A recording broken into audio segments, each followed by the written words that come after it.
Salut à vous. Alors aujourd'hui on va faire une petite vidéo assez courte sur comment changer un faisceau électrique des injecteurs sur le Defender ou Discovery TD5. Let's go. Déjà dans un premier temps vous enlevez le cache-culbuteur. Donc ceci qui se trouve ici. Bon, je vais attendre à rentrer la vidéo. Donc voilà, vous le démontez. Donc des écrous de 8. Vous démontez tous les écrous. Vous enlevez le cache-culbuteur. Vous débranchez la prise où vous voyez que l'huile commençait à rentrer dedans. C'est ici qu'il faut vérifier en fait. Vous débranchez ça. Si vous voyez de l'huile qui rentre dedans, c'est que ça commence à être mauvais pour vous. Donc c'est ce fameux défaut qu'il y a sur les TD5. De l'huile qui rentre dans le faisceau électrique des injecteurs. Voilà, c'est là. Donc en fait l'huile rentre par ici. Dans le vieux faisceau, donc je vais vous montrer. Donc vous voyez, vous avez ceci qui est ici.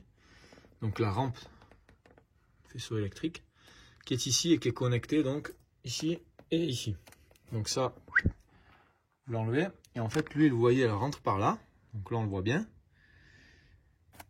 Ça va là-dedans. Et le problème, c'est qu'après, ça va là et ça va à l'écu. Et quand on va à l'écu, vous allez voir. Donc voilà, vous enlevez votre siège passager. Vous avez ici le CU, donc l'écu. Là, vous débranchez le rouge.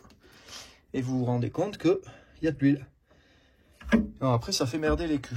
Donc forcément, marche moins bien. Donc là, vous voyez, on va nettoyer ici. Je vais laisser débrancher, on va nettoyer ici. On va remettre tout ça propre.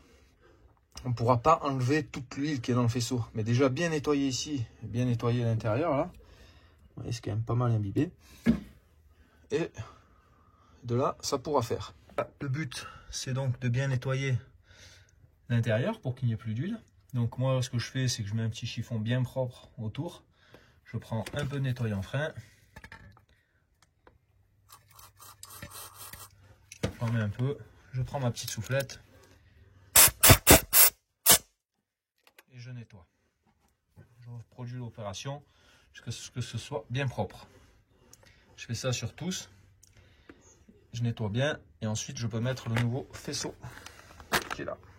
Une fois tout ça bien nettoyé, vous pouvez mettre votre rampe en place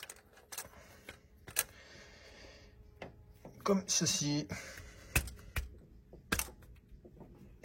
Voilà. Je suis en équilibre alors. Je suis pas le plus à l'aise. Là, vous reclipsez toutes les connectiques. Alors, est-ce qu'il faut changer ces joints? Oui, je pense que de temps en temps, ça vaut le coup de les changer. Là, ils sont pas l'air trop pourris, mais je pense que si vous changez pour la première fois ou deuxième fois au faisceau, changez-les les joints, hein, pour ce que ça coûte. Je pense que ça vaut le coup de mettre des neufs.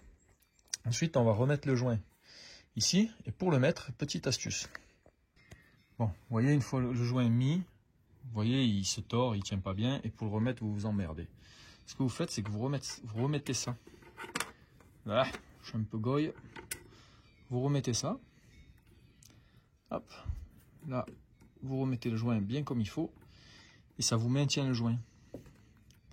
Donc vous ferez bien moins chier pour remettre le cache-culbuteur. Vous voyez, vous remettez ça.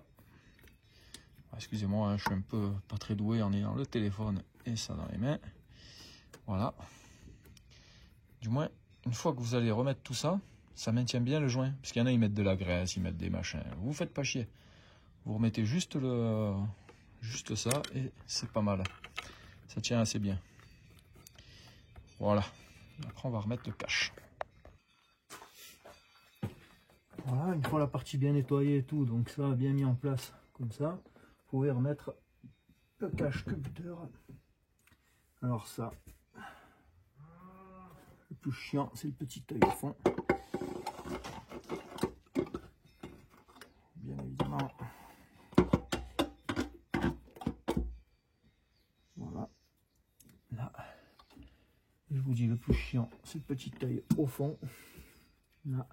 Derrière, là, il faut qu'il soit bien mis en place. Là, je regarde si mon joint est proprement mis. Ça a l'air d'être pas mal. tout autour.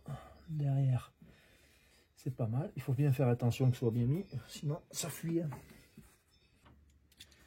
Donc le couple de serrage, c'est 10 Nm. Donc c'est très peu, 10 Nm.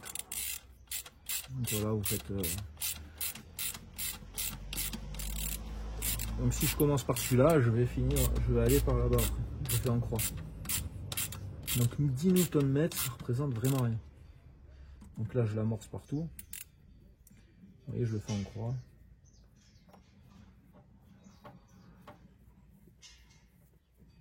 Donc voilà, c'est remonté. Alors un petit conseil, achetez un faisceau électrique de bonne qualité. Donc Land Rover ou de très bonne qualité. Et pareil pour le joint, essayez de prendre de la bonne qualité parce que vous risquez d'être un petit peu emmerdé très rapidement. Voilà, c'est très simple, tout le monde peut le faire. C'est un des défauts du TD5, donc à vérifier régulièrement si ça ne fuit pas. Avant que ça vous en foute partout dans les culs et tout, quoi, voilà. Allez, ciao bye, à bientôt.